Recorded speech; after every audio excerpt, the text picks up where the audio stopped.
la vanité des guerres, comme la vanité du mal, décrite par la philosophe Hannah Arendt, il y a aussi la vanité des guerres,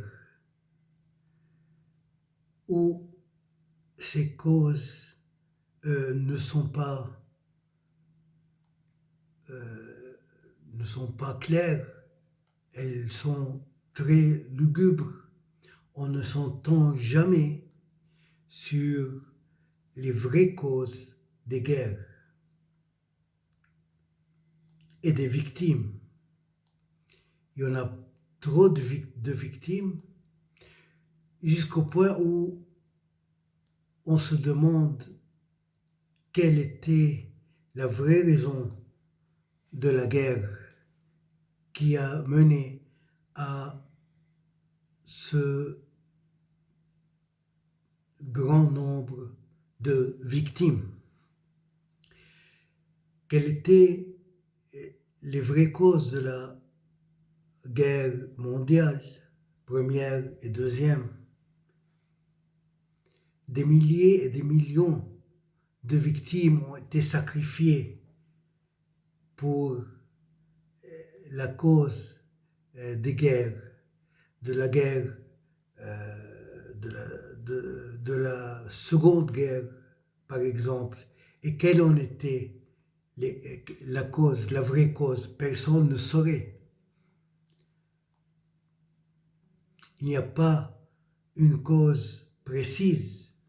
Jusqu'à maintenant, on discute sur des causes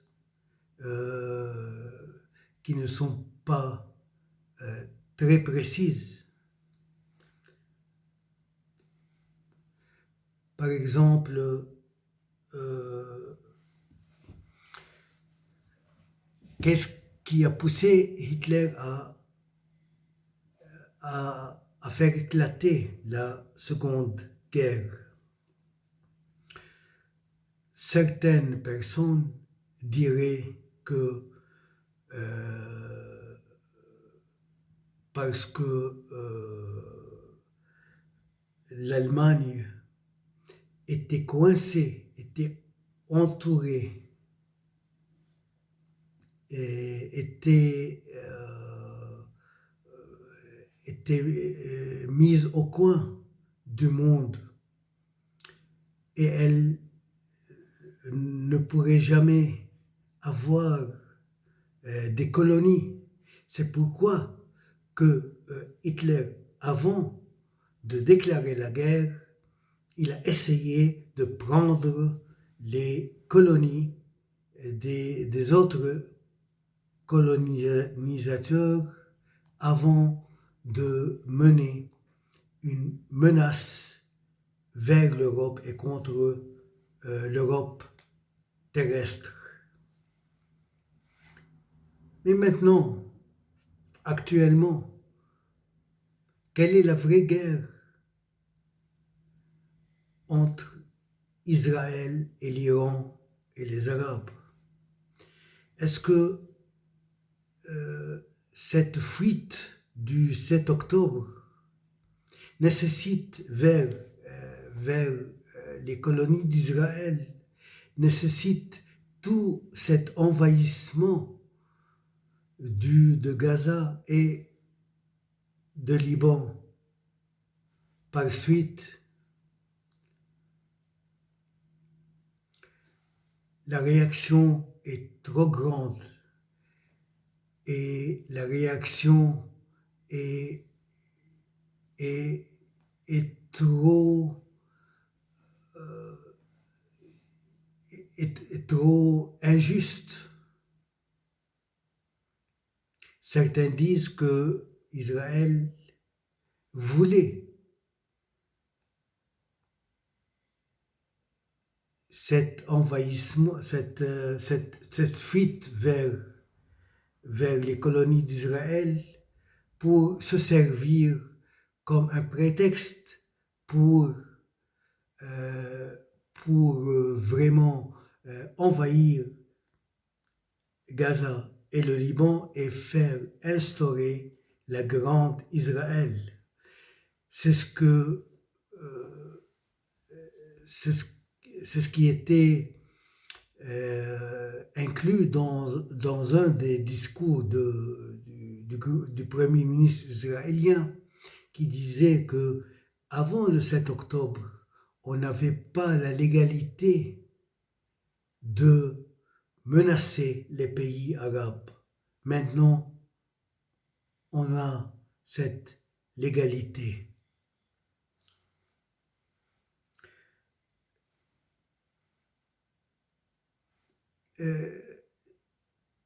Par exemple, une des causes de la guerre, c'est qu'il n'y a pas de cause, qu'il n'y a pas de cause raisonnable. Il y a des causes matérielles qui seraient à la base du lancement des guerres. Par exemple, la découverte du cuivre a amorcé la fabrication des navires de guerre, et à partir de là, les pays ont eu l'idée, la pensée d'étendre les guerres, rien que par ces découvertes. Actuellement, Israël, qu'est-ce qui a poussé Israël qu'est-ce qui a encouragé Israël à commencer cette guerre, à lancer cette guerre après 20 ans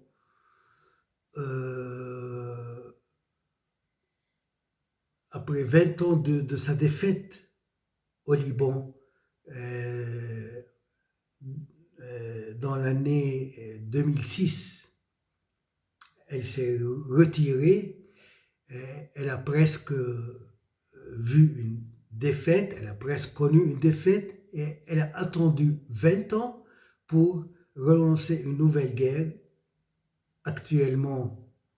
qui se déroule actuellement.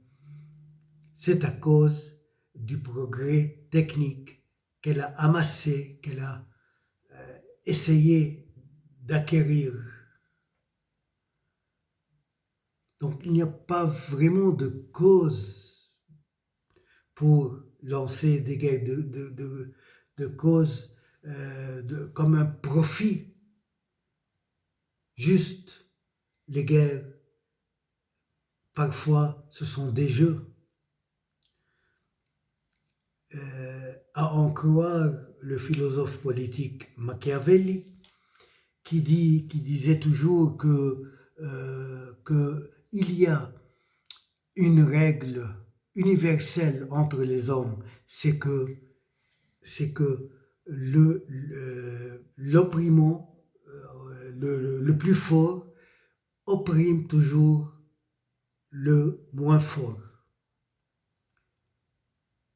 Et il dit aussi que les relations entre les hommes, à partir du début de l'histoire, c'est l'histoire des intérêts, c'est la relation des intérêts entre les hommes, rien d'autre. La vraie cause des guerres de nos jours n'est plus économique seulement, mais uniquement, mais idéologique. Les conquêtes, les guerres, au temps de la guerre froide, c'était des guerres idéologiques entre les deux camps, et chaque pays, il a dû choisir un de ses camps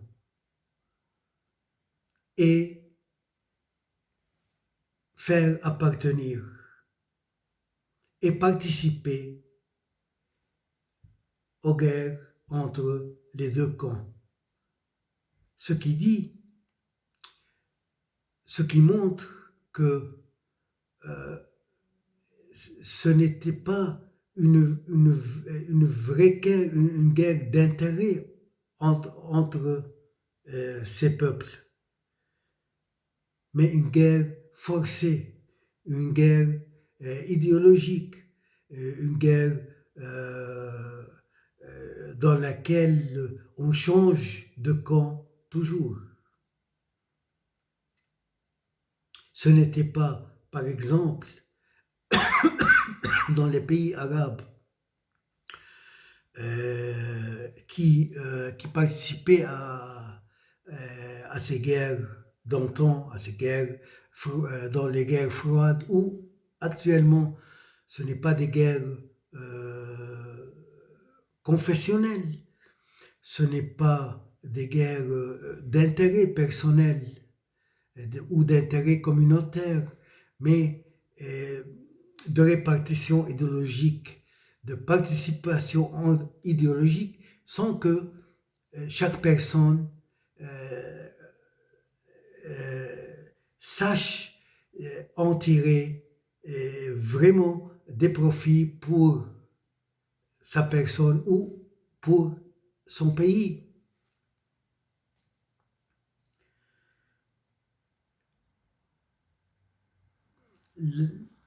Et l'histoire sera écrite par les vivants, ceux qui resteront en vie.